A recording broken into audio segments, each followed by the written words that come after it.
Unraveling Rendering, a deep dive into meaning and usage.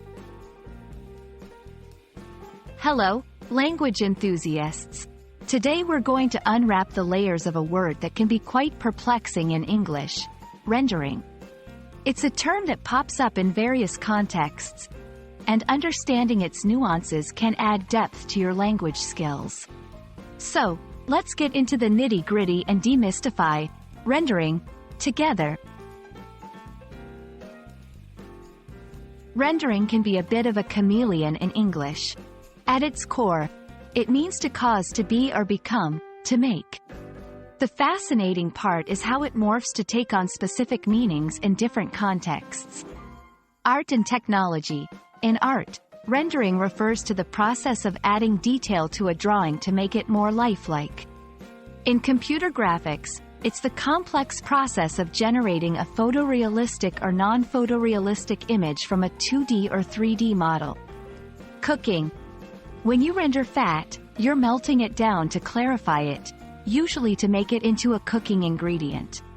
Translation and performance.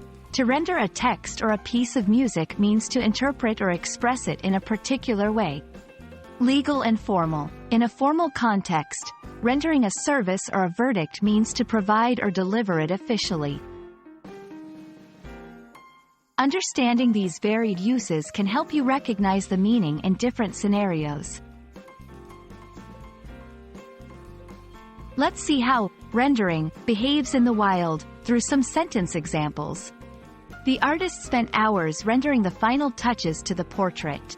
After rendering the beef fat, she had enough tallow to make candles. His emotional performance rendered the audience speechless. The jury is rendering its verdict after days of deliberation. By seeing rendering in action, you can better grasp its essence and apply it in various contexts. Sometimes, rendering gets mixed up with similar-sounding words or phrases. Here are a couple to keep an eye on. Rending. To rend something is to tear it apart violently. It's quite different from the transformative nature of rendering. Render unto Caesar, a phrase from the Bible often used to discuss separation of church and state or giving due. Not to be confused with the general concept of rendering. Knowing these distinctions is crucial for accurate usage and clear communication. There you have it, folks. You're now more equipped to understand and use the term rendering in English.